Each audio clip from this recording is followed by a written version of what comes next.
नमस्कार, आपकी अदालत में आपका स्वागत है। आपकी अदालत में आज पेश करेंगे एक ऐसी शख्सियत को जिसने पूरे देश में काले धन और भ्रष्टाचार के खिलाफ जागृति पैदा की, लेकिन जब मुकाबला सरकार से हुआ तो सरकार ने इन्हें दमन की काली रात दी। एक ऐसा व्यक्ति जिस पर सरकार ने पिछले कुछ हफ्तों में तरह तरह के आरोप लगाए हैं। ऐसे सारे इल्जामात की सफाई देने के लिए मैं आमंत्रित कर रहा हूं आपकी अदालत में स्वामी रामदेव को। स्वामी रामदेव।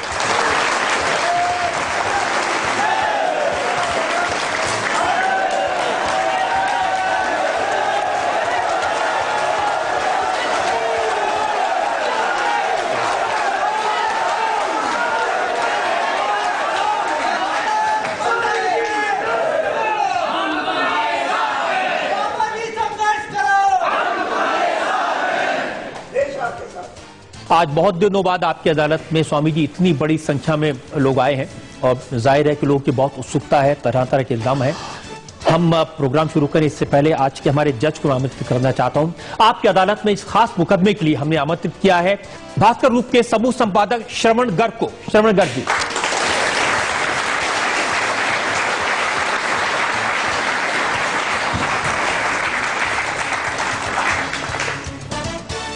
और इससे पहले कि आपकी अदालत में मुकदमा शुरू हो, इल्जामात और सवालात का सिलसिला शुरू हो, एक नजर डालेंगे उस पृष्ठभूमि पर जिसमें यह मुकदमा चलाया जा रहा है। लेकिन उससे भी पहले आज के जज श्रवण गर्ग की इजाजत आज की कार्रवाई शुरू करने के लिए। कार्रवाई शुरू की जाए।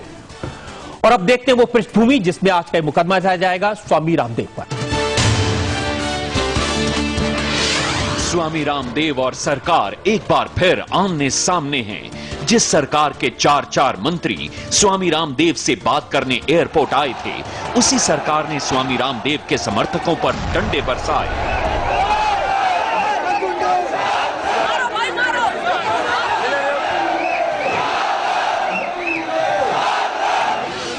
स्वामी रामदेव ने ऐलान किया है कि काले धन के खिलाफ वो अपना आंदोलन और तेज करेंगे। सरकार और कांग्रेस ने स्वामी रामदेव की योग विद्या, उनके ट्रस्ट, उनकी कंपनियों और उनके साथियों पर गंभीर आरोप लगाए हैं। स्वामी रामदेव हर इल्जाम का जवाब देने के लिए तैयार हैं। सरकार के पास जांच एजेंसीज हैं। स्वामी रामदेव के साथ करोड़ों समर्थक हैं। हर रोज 10 करोड़ लोग टीवी के जरिए स्वामी रामदेव से योग सीखते हैं। देश के हर जिले में उनका नेटवर्क है। स्वामी रामदेव ने 1,25,000 योग शिक्षक तैयार किए हैं। उनके पास 1,000 आयुर्वेद के चिकित्सक हैं। स्वामी रामदेव ने लाखों लोगों की बीमारियां दूर की हैं। अब स्वामी रामदेव चाहते हैं कि उनके अनुयायी काले धन को राष्ट्रीय संपत्ति घोषित करने के आंदोलन में उनका साथ दें। भारतीय नागरिकों के विदेशी खातों का खुलासा करने की मांग करें। स्वामी रामदेव का दावा है कि उनके इस अभियान को जनता का समर्थन मिल रहा है। तो मुकदमा शुरू होता है। आपकी अदालत में पहला इल्जाम योग गुरु स्वामी रामदेव पर। आपकी अदालत में स्वामी रामदेव पर आरोप है कि इन्होंने सरकार के साथ टकराव के हालात पैदा किए। स्वामी जी, मेरे पास में प्रधानमंत्री का पत्र है। 19 मई को प्रधानमंत्री ने आपको लिखा, आदरणीय स्वामी रामदेव जी, आदर से उन्होंने लिखा था। उन्होंने लिखा कि शासन व्यवस्था में सुधार लाने के आपके सुझावों का मैं स्वागत करता हूं। वित्त मंत्री और उनके अधिकारियों को कहता हूं कि वो आपसे विचार विमर्श करें, काला धन वापस लाने की कोशिश करें। इतनी आदर से उन्होंने, आप प्यार से उन्होंने बात की थी, लेकिन आप तो जाके लड़ गए उनसे।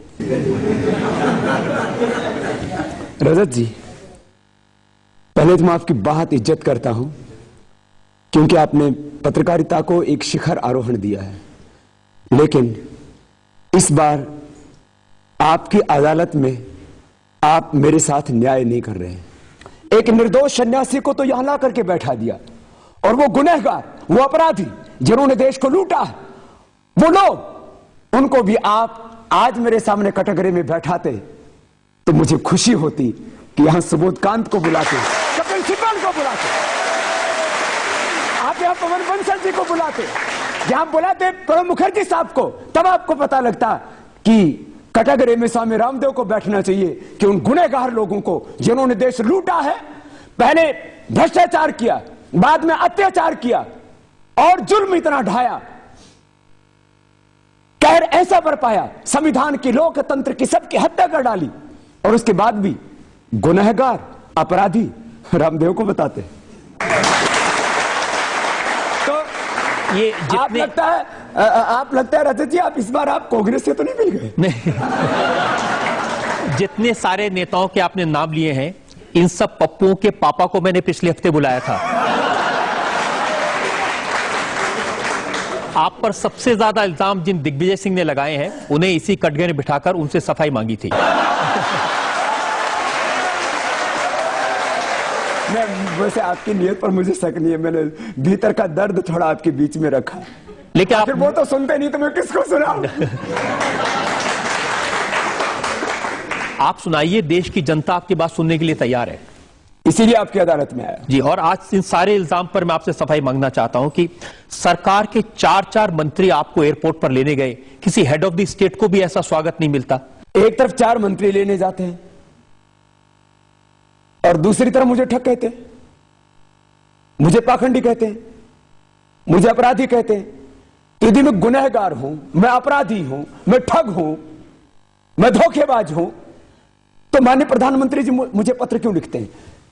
6ठे 7वें दिन आदरणीय प्रणब मुखर्जी साहब मुझसे बात क्यों करते हैं?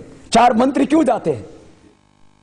यही तो प्रश्न है। उन्होंने आपकी सारी बातें मान ली थी, आपके साथ बात करके कोई रास्ता निकालना चाहते थे, लेकिन आप जिद पर अड़े हुए थे। मेरी जिद क्या थी? क्या यह जिद गुनाह है, पाप है, अपराध है कि मैं ये कहूं कि आप भ्रष्टाचार को खत्म करने के लिए एक स्वायत्त, स्वतंत्र, सक्षम लोकपाल बनाएंगे?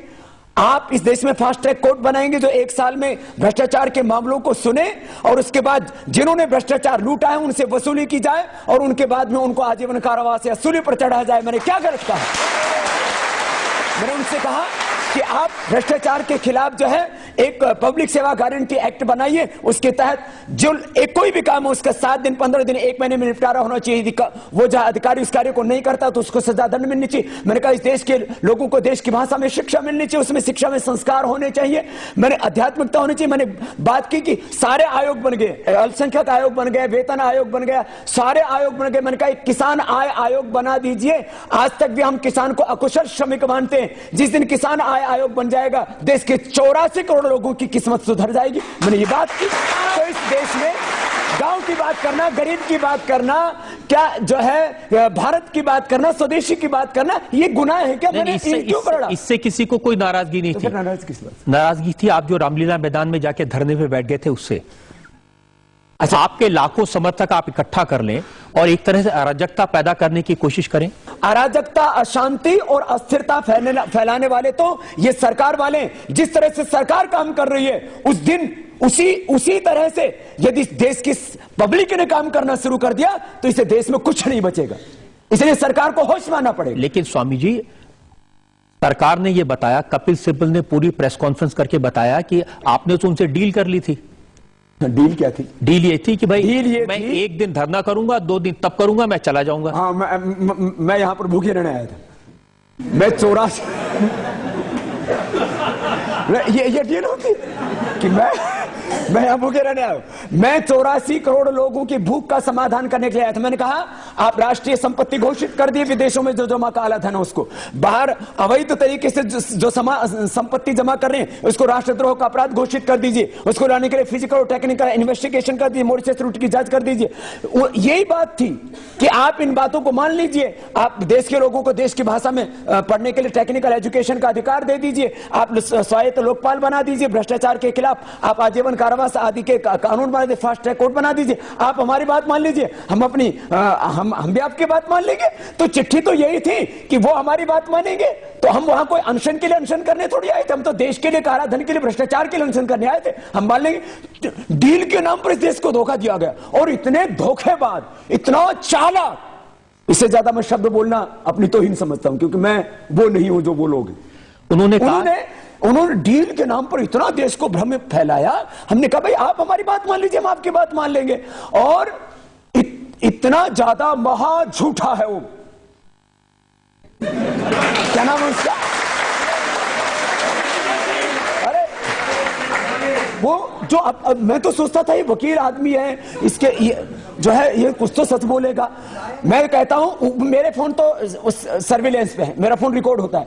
लास्ट कॉल जिसे मैं रामलीला मैदान में जश्न का वातावरण बना था, लास्ट कॉल मैं कहता हूं सार्वजनिक करनी चाहिए, देश के सामने आनी चाहिए। जब कपिल सिब्बल ये कहते हैं कि हम काले धन को राष्ट्रीय संपत्ति घोषित कर देंगे, वैधानिक तौर से हम ऑर्डिनेंस अध्यादेश ले आएंगे, उसको राष्ट्रद्रोह का अपराध भी घोषित कर देंगे, हम फिजिकल टेक्निकल इन्वेस्टिगेशन भी कर देंगे, अब तो आप धरना खत्म करेंगे। मैंने कहा आप ये कर दीजिए, बोले हमने कर दिया। इतने महान झूठे हैं ये। उन्होंने कहा कि जब हमने इनकी इतनी मांगे मान ली तो उन्होंने 2 मांगे और बढ़ा दी।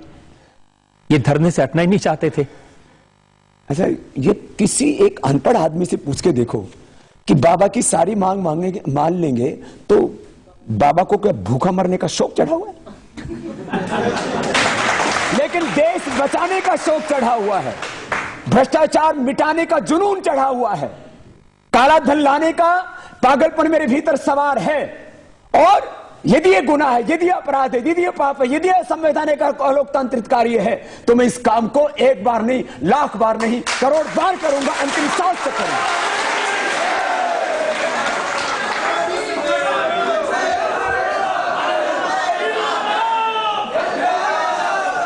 कपिल सिब्बल और उनके साथियों ने यह कहा कि आपकी सारी मांगे मानने को तैयार थे और आप भी धरना खत्म करने के लिए तैयार हो गए थे, लेकिन क्योंकि आपके पीछे आरएसएस है तो आरएसएस ने आपको समझाया कि भाई इस देश में आंदोलन जारी रहना चाहिए, अनशन जारी रहना चाहिए, सत्याग्रह जारी रहना चाहिए। तो ये है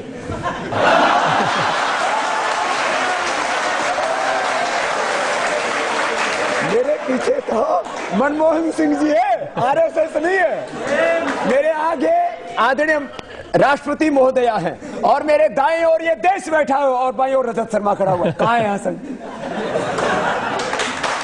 तो मेरे पीछे इस देश के 121 करोड़ लोग हैं जो इस भ्रष्टाचार से त्रस्त हैं, जो महंगाई से ग्रस्त हैं, जो दम तोड़ रहे हैं, चीख रहे हैं, चिल्ला रहे हैं।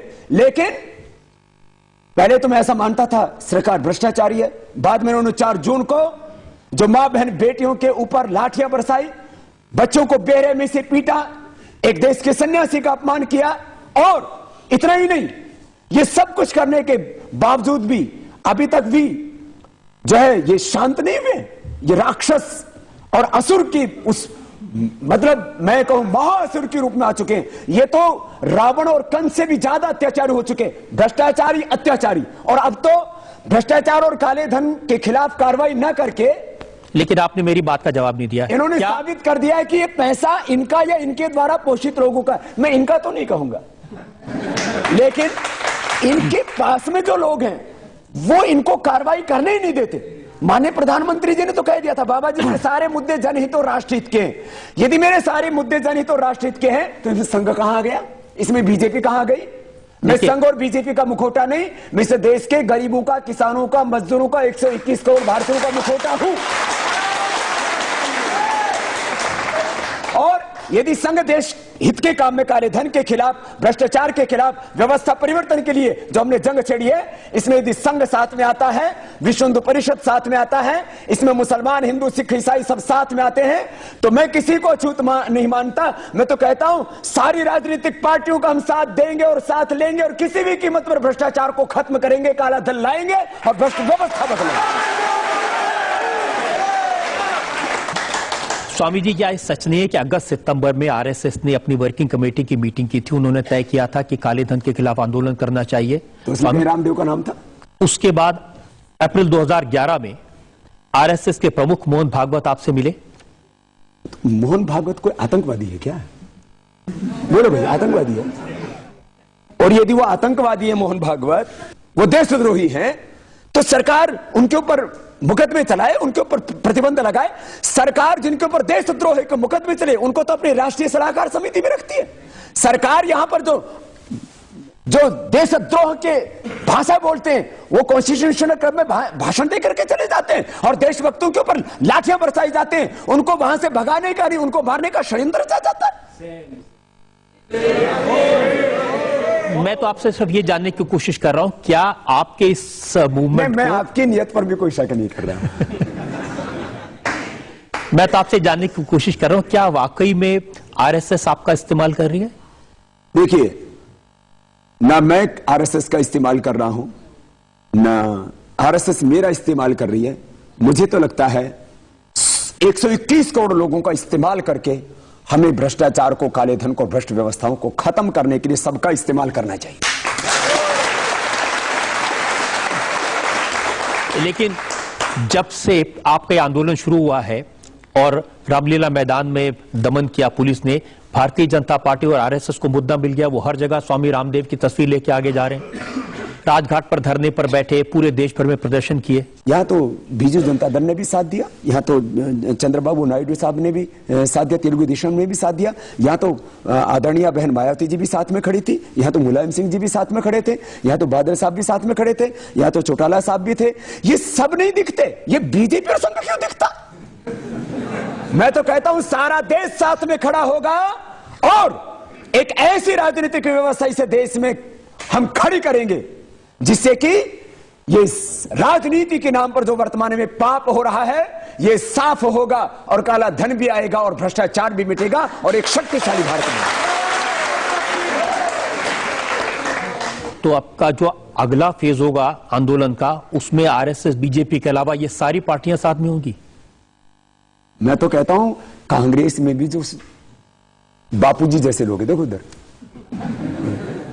बापूजी ने कांग्रेस की स्थापना की थी और उन मूल्यों को मजबूती से स्थापित किया था जो है सरदार वल्लभ भाई पटेल ने। तो जो वल्लभ भाई पटेल वाले विचार के लोग हैं कांग्रेस में, जो महात्मा गांधी को अपना आदर्श मानते हैं कांग्रेस में, उन सबका भी मैं आह्वान करता हूं, आओ वतन के लिए अब पार्टी का मोह छोड़ो और इस जंग में साथ खड़े हो जाओ। क्योंकि बाबा की कोई पार्टी नहीं है, बाबा का कोई झंडा नहीं है, बाबा का तो एक एजेंडा है। अरे बिल्ली काली है, धोली है, बिल्ली चूहे मारने वाली चाहिए। तो दिल्ली में ऐसी बिल्ली ना बैठे जो माल खा जाए।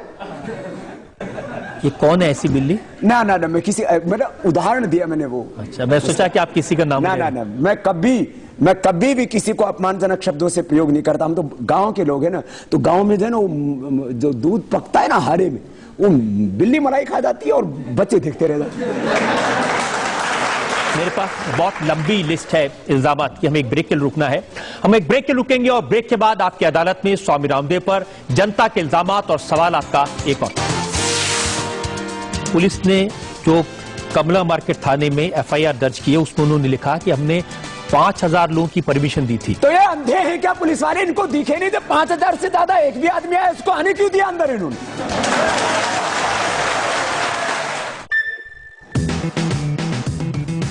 आकर्षक स्टाइल, शानदार माइलेज, किफायती दाम।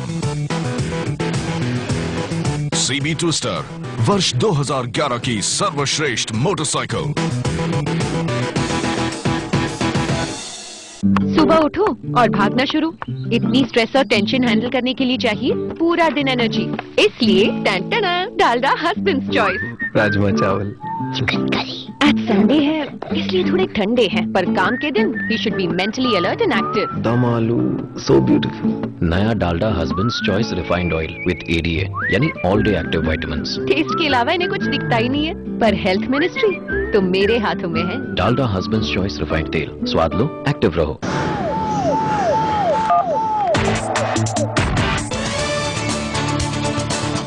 Welcome back. आपकी अदालत में आज हम मुकदमा चला रहे हैं, सवाल पूछ रहे हैं स्वामी रामदेव से। आपकी अदालत में अगला इल्जाम।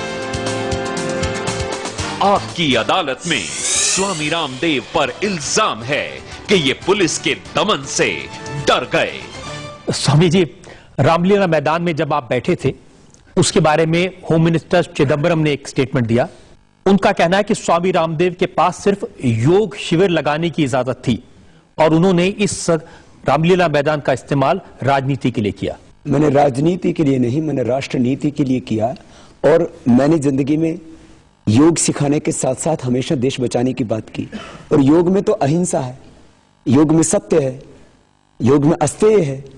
तो जो हिंसा है, जो झूठ है, जो बेईमानी है, क्या उसके खिलाफ बात करना योग में नहीं आता। मैंने योग भाई सीधी सीधी बात यह है कि आपके पास में वहां धरना देने की परमिशन नहीं थी और आपने धरना दिया। हमने धरना देने की अनुमति ले रखी थी जंतर मंतर की। जंतर मंतर की अनुमति उन्होंने कहा कि नहीं बाबा जी, आप पुलिस की जो सबसे बड़े अधिकारी हैं, और मैं क्योंकि अभी मामला सुप्रीम कोर्ट में चल रहा है, बाद में आपको प्रूफ के साथ इस बात को कहूंगा कि उन्होंने हमारी जंतर मंतर की परमिशन कैंसिल कर दी। उन्होंने कहा बाबा आप यहीं पर बैठो। तो पुलिस मुझसे कह रही है आप रामलीला मैदान में बैठिए, चारों मंत्री कह रहे हैं आप रामलीला मैदान में बैठिए, सरकार कह रही है आप रामलीला मैदान में बैठिए, और रात को 1 बजे कौन सी इमरजेंसी आ गई कि जो निहत्थे लोग थे, निर्दोष लोग थे, देशभक्त लोग थे, सोए हुए थे, वो क्या कर रहे थे वहां पर पुलिस डंडे बरसाने आ गई। वो कहते हैं पुलिस को क्यों आना पड़ा? पुलिस ने जो कमला मार्केट थाने में एफआईआर दर्ज की है उसमें उन्होंने लिखा कि हमने 5000 लोगों की परमिशन दी थी। तो ये अंधे हैं क्या पुलिस वाले? इनको दिखे नहीं जब 5000 से ज्यादा एक भी आदमी आया उसको आने क्यों दिया अंदर इन्होंने?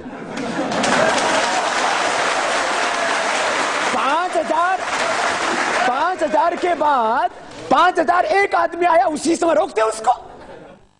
दिन में 1 लाख आ गए तब प्रणाम कर रहे थे, नमस्कार कर रहे थे। लब जब इनको भ्रष्टाचार के खिलाफ क्यों बात करता है? जब मेरी भ्रष्टाचार के खिलाफ बातों से इनको इतनी नफरत थी, इतना ही परहेज था इनको काले धन के खिलाफ मेरी बात करने से, मैंने यदि व्यवस्था परिवर्तन की आवाज उठाई, वो इतना ही बड़ा गुनाह था। तो ये सारा ड्रामा क्यों किया इन्होंने? उनका इल्जाम यह है कि साध्वी रितांबरा, मौलाना कल्बे जब्बार, अकाली दल के नेता ओंकार सिंह थापड़, ये सारे लोग वहां पर आए और इन्होंने भड़काऊ भाषण दिए। पूरा भाषण रिकॉर्ड है, मैं भी लेकर के नहीं आया, मुझे नहीं पता था आप ये भी प्रश्न पूछेंगे। उसमें एक भी बात ऐसे नहीं है जिसमें देशद्रोह की बात हो, अराजकता की बात हो, अशांति की बात हो, अस्थिरता की बात हो। हमने बात यह की कि भाई काला धन आना चाहिए। अरे वहां की क्या बात, मैं तो यही आपकी अदालत में पूछता हूं, बोलो भाई काला धन आना चाहिए कि नहीं? भ्रष्टाचार मिटना चाहिए कि नहीं? और ये भ्रष्ट व्यवस्थाएं बदलनी चाहिए कि नहीं? मैं अगला प्रश्न नहीं पूछूंगा कि भ्रष्टाचारी, अत्याचारी और काला धन जिसने जमा किया हुआ है, तो ये भी यही बोल रहे हैं जो रामलीला में लीला हो रही थी, वो आपकी अदालत में भी वही लीला हो रही है। ऐसी बातों से तो पुलिस को आपत्ति थी। तो रजत जी, ये इन आम लोगों को और हम फकीरों को निहत्था समझ करके और अहिंसा का पुजारी समझ करके खदेड़ तो सकते हैं, सता तो सकते हैं, मिटा नहीं सकते। मिटाने की कोशिश भी की, फिर भी हम बच गए। लेकिन एक बात जरूर कहता हूं, देश की जनता शरीफ है, वो शांति के उपासक है, वो अहिंसक है, लेकिन वक्त आने पर तख्त बदलने की ताकत भी इस देश की जनता है।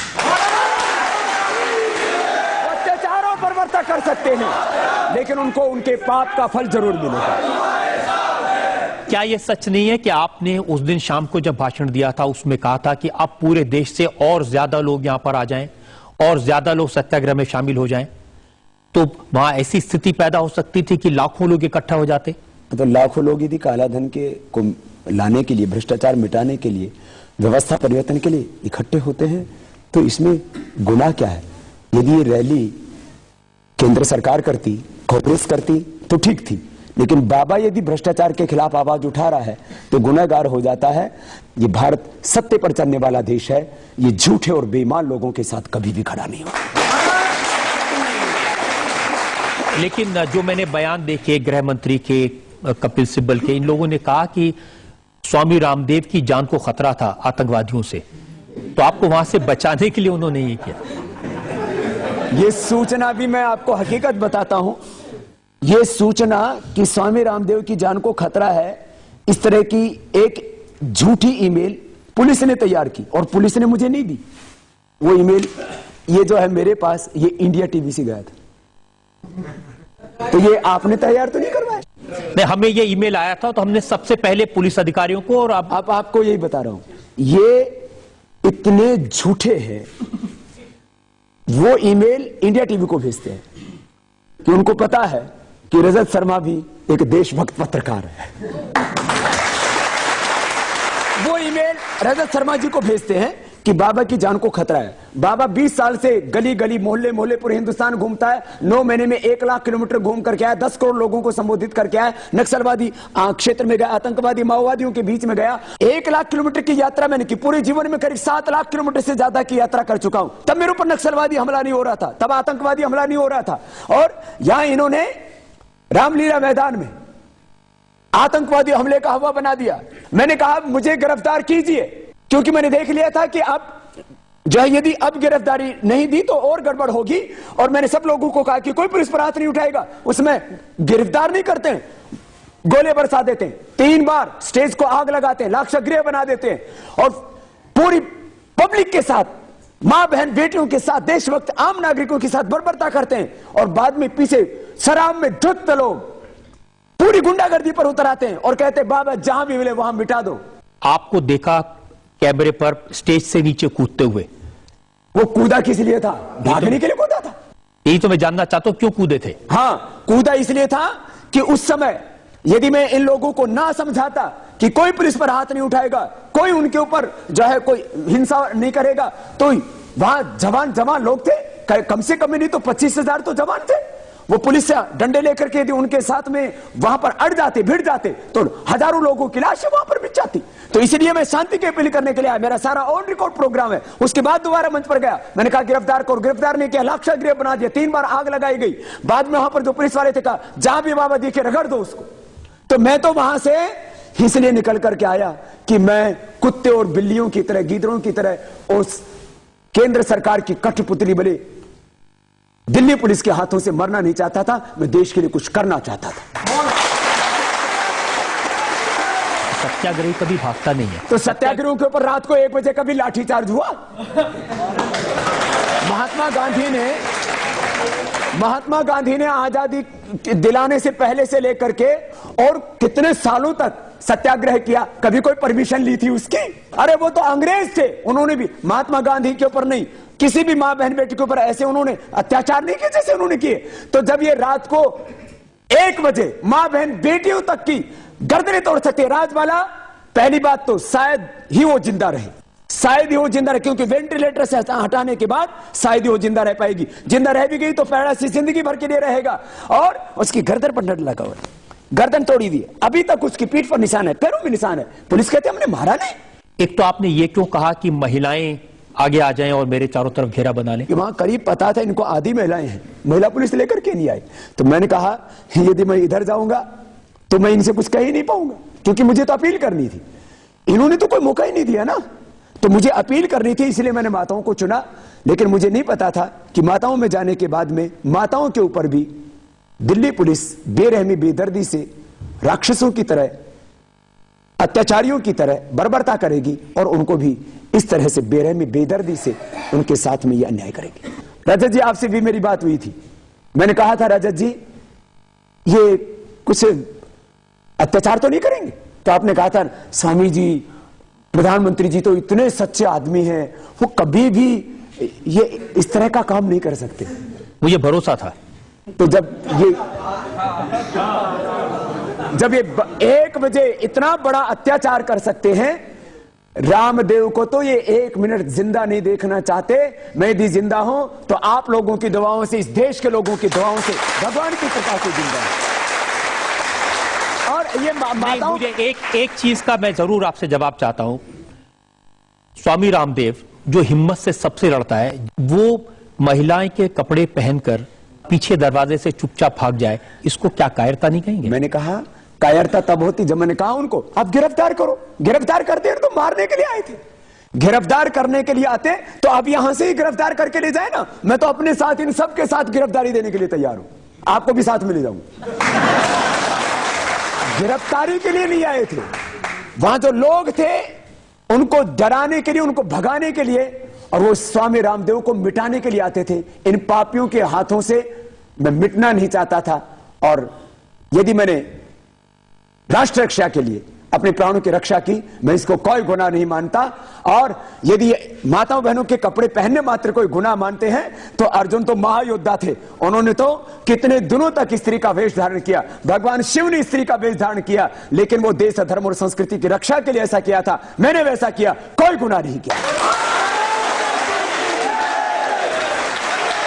पुलिस का ये कहना है कि ये बर्बरता लाठीचार्ज जिसे आप कह रहे हैं ये उन्होंने नहीं किया, अच्छा, बल्कि वो वहां जो हमने आप किया। समर्थक थे वो पत्थर फेंक रहे थे, गमले उठा के उन्होंने पुलिस वालों के ऊपर फेंके।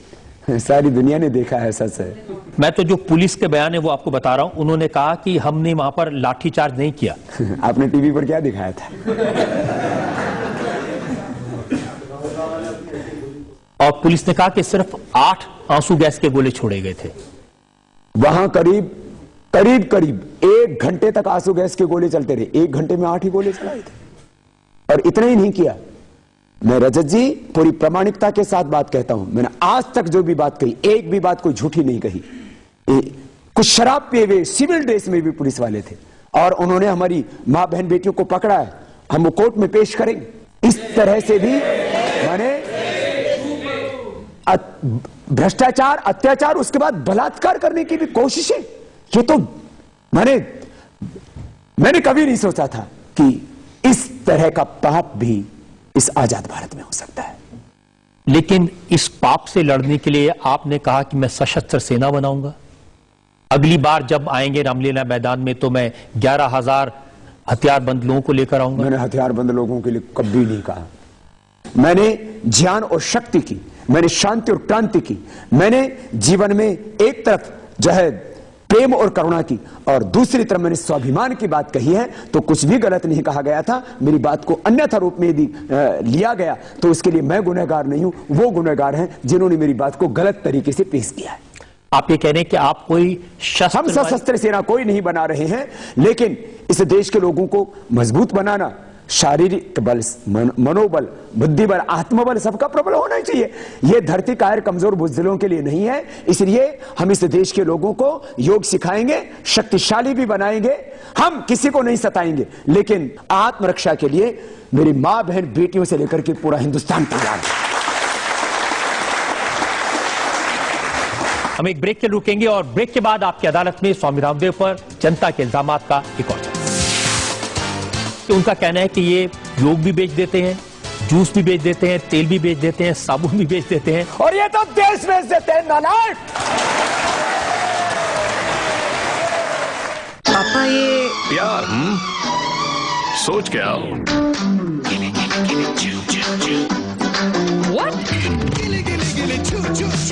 जहाँ तेरी ये नजर है मेरी जान मुझे खबर है, जहाँ तेरी ये नजर है मेरी जान मुझे खबर है। दरिया वेलकम बैक।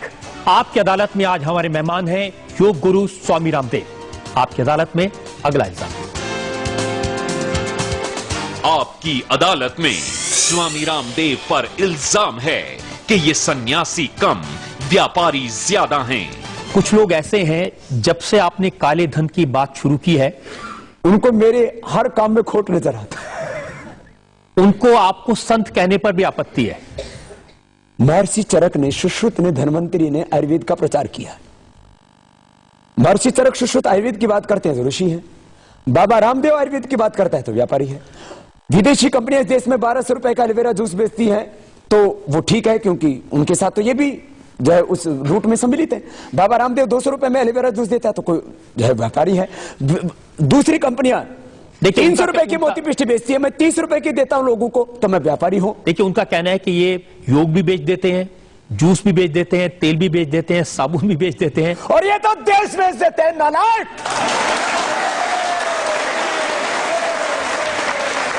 मैंने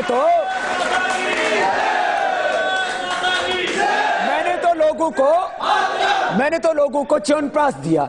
अब ये हॉर्लिक्स, बोर्नवीटा, कॉम्प्लान खाने वाले, ये कोका कोला, पेप्सी पीने वाले, मैंने लोगों को आंवला एलोवेरा पिलाया, उनकी अच्छी हेल्थ बनाई। अच्छा, लोग जो पी रहे हैं उनको आपत्ति नहीं है, इन बेईमानों को आपत्ति क्यों होती है?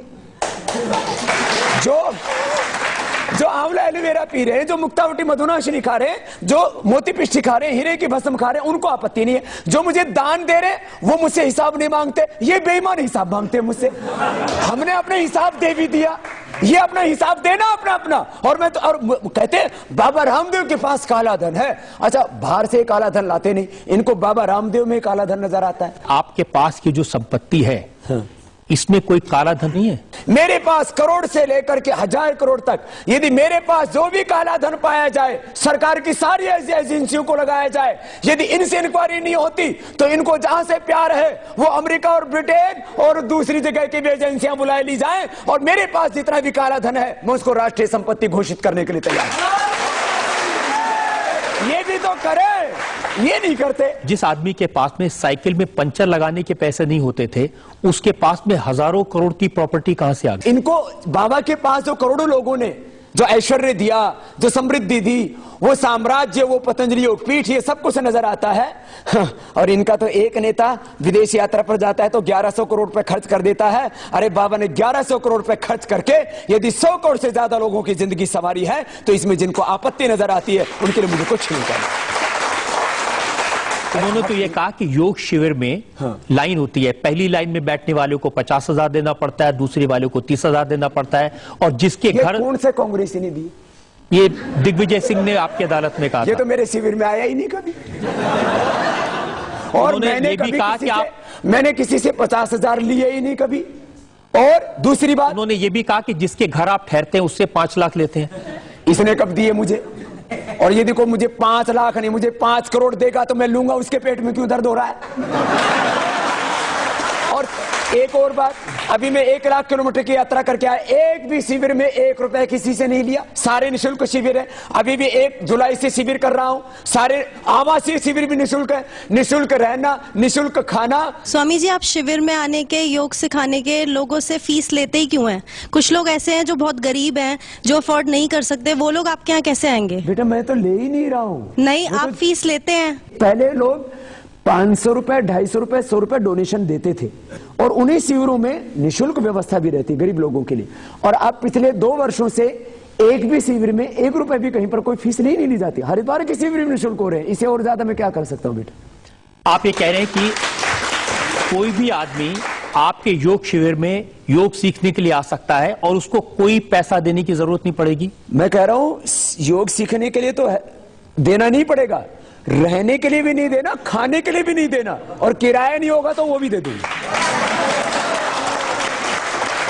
ये तो सही है कि कुछ लोगों ने आपको महाठग कहा, उन्होंने कहा कि लोगों अच्छा को... जी आप बताओ, मैं आपको ठग दिखता हूं? मुझे नहीं दिखते आप। तो जिन लोगों को दिखते, मुझे लगता है उनका इलाज कराने की जरूरत है, और ये देश एक वक्त आएगा जब उन लोगों का इलाज करे।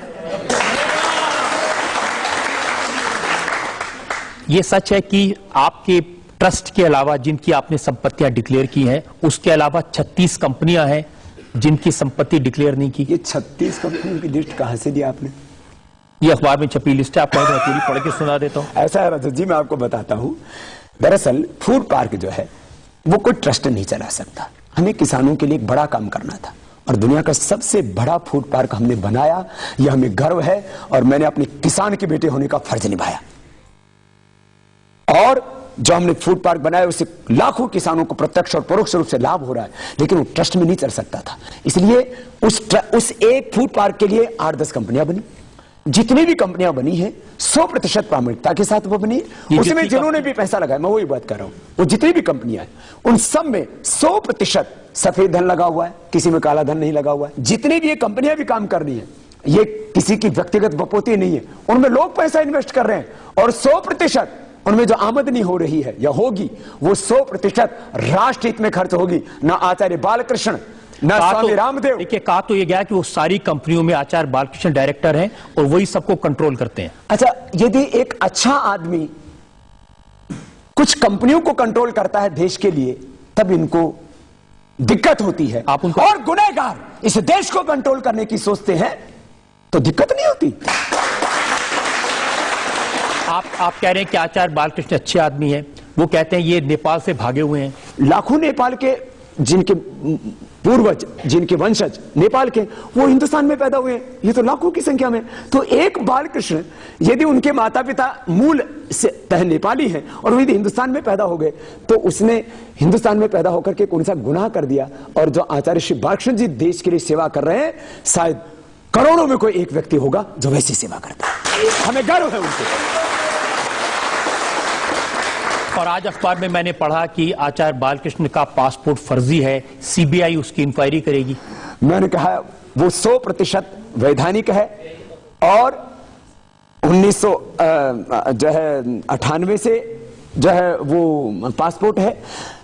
बात कोई है ही नहीं, मुद्दा कोई बचा ही नहीं। मैंने कहा जो मूल मुद्दा है भ्रष्टाचार का, काला धन का, व्यवस्था परिवर्तन का, उससे ध्यान हटाने के लिए ये झूठे और बेबुनियाद आरोप लगाए जाते हैं। स्वामी जी पे बहुत सारे झूठे इल्जाम लगाकर ये सरकार इनको दबाना चाहेगी कि ये उलझ जाए इस केस में। क्या ये आंदोलन चलता रहेगा? ये देश की जनता राह देखती रहेगी? ये आंदोलन आगे बढ़ेगा या नहीं बढ़ेगा? आंदोलन इस बार हमने 1 लाख किलोमीटर की यात्रा करके 10 करोड़ लोगों की सभाएं की।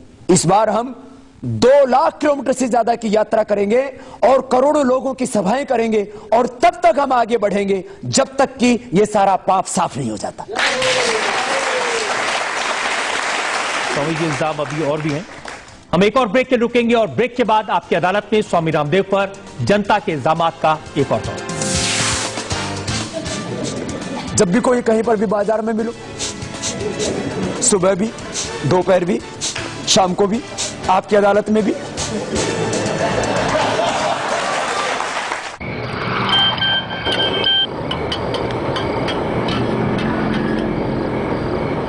कल का पेपर, चल भाई। अरे छोड़ना यार। अरे चलना यार।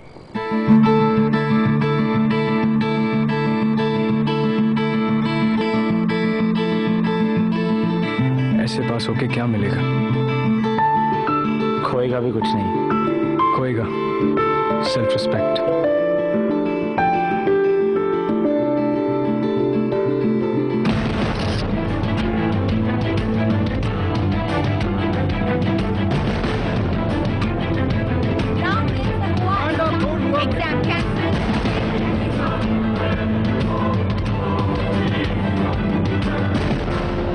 जो चाहा था मिल गया बिना कुछ खोए।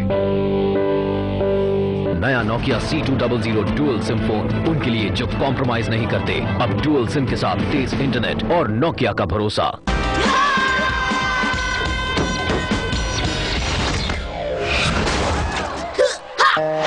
Relaxo Schoolmate, a step ahead. Fresh fruits का fresh taste, Tops jam.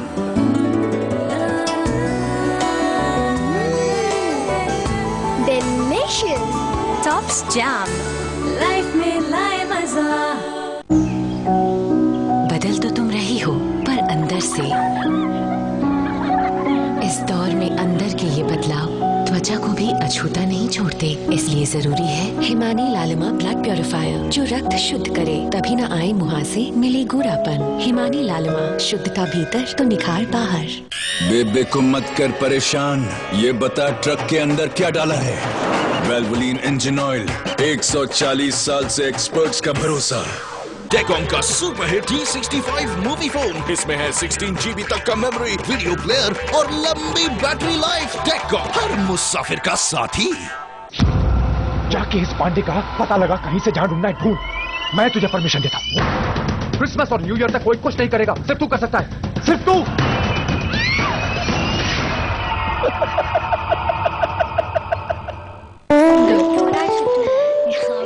Oh my God! Footwear तो आए नहीं। जादू फ्लाइट का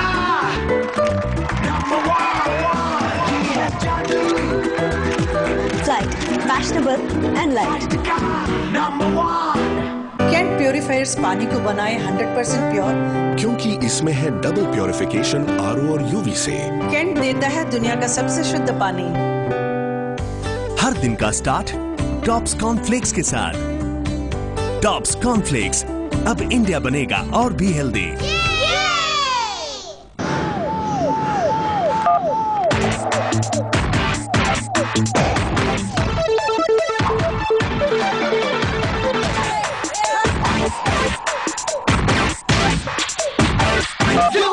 सैमसंग जैम अब करो लाखों गाने डाउनलोड फ्री में।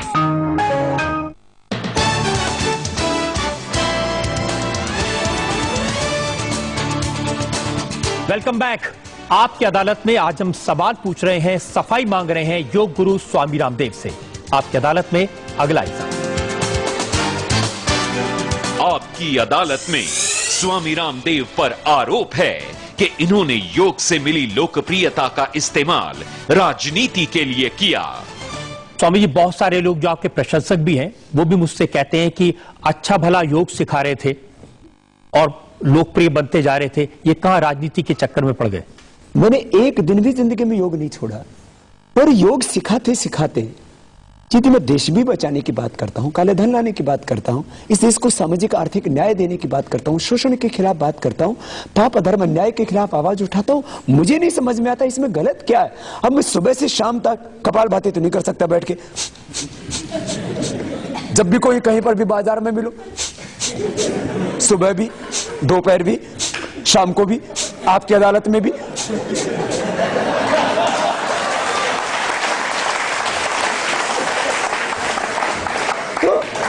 सुबह सुबह योग करने का समय है, तो हमने कहा सुबह शाम योग करेंगे, ध्यान करेंगे, जप करेंगे, स्वाध्याय करेंगे, खेतों में काम भी करेंगे, अपनी फैक्ट्रियां भी चलाएंगे, अपने घर परिवार भी चलाएंगे, सब कुछ काम करेंगे। इसमें कुछ गुनाह नहीं किया, अपितु अपने संन्यास धर्म के साथ मैंने राष्ट्र धर्म को निभाया है और अपने सब हितों से ऊपर राष्ट्र हित को रख करके अपना कर्तव्य पूरा किया। इल्जाम यह है कि योग सिखाते सिखाते आप लोगों से कहते हैं कि 400 लाख करोड़ रुपया वापस आ जाएगा तो सबको लाखों रुपए मिल जाएंगे। तो ये वापस लाने के बाद इन बेईमानों को देने हैं क्या? ये 400 लाख करोड़ रुपए आता है और ये सच्ची बात है। मैं एक सवाल आपसे पूछता हूं, बहुत देर हो गया आपने मुझे इतने सवाल पूछे। क्या इस देश के अंदर हसन अली जैसे 400 लोग नहीं है क्या? हसन अली के एक के कितने हैं? 1 लाख करोड़। ए राजा के कितने हैं? 1,76,000 1,76,000 करोड़। क्या ए राजा जैसे इस देश में 250 लोग नहीं? क्या कलमाड़ी जैसे खिलाड़ी से देश के अंदर 1001 नहीं? रजत जी, 400 लाख करोड़ रुपए अमाउंट मुझे लगता है छोटा पड़ जाएगा। ये इतना पैसा है और ये मैं कहता हूं कि 400 लाख करोड़ रुपए देश के विकास में खर्च किया जाए। मैं नहीं कहता कि लाकर के पैसे को बांट दो, इसको एग्रीकल्चर में इन्वेस्ट किया जाए, एग्रीकल्चर प्रोडक्शन को बढ़ाया जाए, इंडस्ट्रियल प्रोडक्शन को बढ़ाया जाए, सेवाओं को बेहतर किया जाए, वेस्ट मैनेजमेंट किया जाए, वाटर मैनेजमेंट किया जाए, यूनिवर्सिटीज बनाई जाए, इतना हमारे पास में इंफ्रास्ट्रक्चर बने, प्रोडक्शन बढ़े, सारी चीजें हमारी ठीक हो जाएंगी। हमारी अर्थव्यवस्था, हमारी मुद्रा, हमारी इकोनॉमिक करेंसी इतनी स्ट्रांग होगी। जैसे आज अमेरिका से कोई $1 लेकर के आता है तो यहां 50 रुपए मिल जाते उसको, ऐसे ही हमारी करेंसी इतनी मजबूत हो कि हम $1 लेकर के जाएं और उसके कम से कम पहले $1 में $1 मिल जाए और बाद में 1 के 50 हो जाए तो मजा आ जाए। इसमें गलत क्या है? इल्जाम यह है कि आप जब लोगों को ऐसी बातें बताते हैं तो लोग उन बातों में आ जाते हैं और आपके फॉलोअर बन जाते हैं। इन्होंने झूठ बोल करके देश को फंसाया और मैं यदि सच बोल करके देश को बचाया तो क्या गुनाह किया? आप योग से कहते हैं कि कैंसर ठीक हो जाएगा, एड्स ठीक हो जाएगा, तो हजारों ठीक किए ना हमने। HIV का जिनका जो है CD4 काउंट जो है वो 25-30 पर आ गया था, उनको 500 किया। हमने जो कहा वो किया। दिग्विजय सिंह आपकी अदालत में जब आए तो उन्होंने एक उदाहरण बताया। उन्होंने कहा कि मुंबई में एक लड़की ने अपने बाल बढ़ाने के लिए स्वामी रामदेव जी की दवाई खाई, वो दवाई उसकी सांस की नली में फंस गई। अब मैं एक बात कहता हूं रजत जी, हमारे करीब 2000 सेंटर हैं, हर महीने करीब करोड़ों लोग उनमें औषधियां लेने के लिए आते हैं। अब उसने क्या खाया क्या नहीं खाया मैं इसी विवाद में नहीं जाना चाहता। मैं तो किसी का भी, एक भी रोगी का बुरा हो ऐसा नहीं चाहता। लेकिन मैं एक छोटा सा प्रश्न पूछता हूं, क्या आंवला खाने से, क्या एलोवेरा पीने से कोई किसी के भीतर कुछ फंसता है? मुझे लगता है इन्होंने ही उसको कुछ दे दिया होगा। और ये आगे भी ऐसे षड्यंत्र कर सकते हैं कि ये दवाइयों में कुछ ना कुछ मिलवा भी सकते हैं और ये फिर कहेंगे ये इतने शातिर हैं, इतने षड्यंत्रकारी हैं। आप कह रहे हैं कि योग और आयुर्वेद में इतनी शक्ति है कि ये लोगों को बदल सकता है, उनको ताकतवर बना सकता है। यदि ये लोग ताकतवर ना बनते तो 4 तारीख को दिल्ली में सरकार नहीं हिलती। ये बहुत ताकत है योग और आयुर्वेद में। अगर योग में इतना दम था तो 9 दिन में आपका अनशन बंद क्यों करना पड़ा? क्यों आपको हॉस्पिटल में भर्ती कराना पड़ा? पहली बात तो रजत जी, ये प्रश्न वो लोग पूछे जो पहले मेरी तरह से 5-7 लाख किलोमीटर की यात्रा करें और 9 महीने में 1 लाख किलोमीटर की यात्रा करें, 10 करोड़ लोगों की सभा करें, उसके बाद 9 दिन का अनशन करें और उसके बाद मुझसे प्रश्न पूछें। और अनशन अनशन तोड़ाने के लिए पूज्य बापू गए थे। अब आप मेरे पास में आते हैं कि बाबा हम आपके साथ हैं, आप भ्रष्टाचार के खिलाफ लड़ो, संघर्ष करो, ये भूखा मरने से ये बेईमान सरकार मानने वाली नहीं है, आपको देश के लोगों को जगाना था, वो काम जागरण वाला हो गया, अब फिर जाओ जगाओ।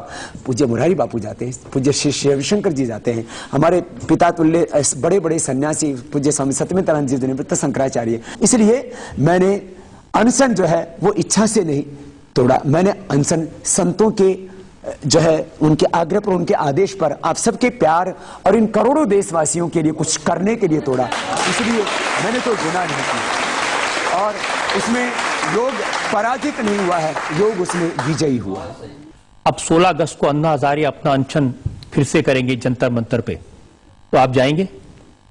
मैं हर उस शख्स के साथ में जाऊंगा जो भ्रष्टाचार के खिलाफ, काले धन के खिलाफ लड़ेगा, देश को बचाने के लिए आगे आएगा। इसलिए मुद्दा न बाबा रामदेव है, न श्री अन्ना हजारे साहब है, मुद्दा है भ्रष्टाचार, मुद्दा है काला धन, मुद्दा है देश, मुद्दा है व्यवस्था परिवर्तन। आप कह रहे हैं कि सरकार कुछ भी करे, आप इस मुद्दे पर अड़े रहेंगे अंतिम श्वास तक। और मैंने कहा चाहे मुझे मिटा दे, पतंजलि योगपीठ को भी मेट कर दे, चाहे हमारे हजारों लाखों भाई बहनों के ऊपर कितने डंडे बरसा लें, लेकिन अब इन पापियों के पाप का अंत जरूर आएगा।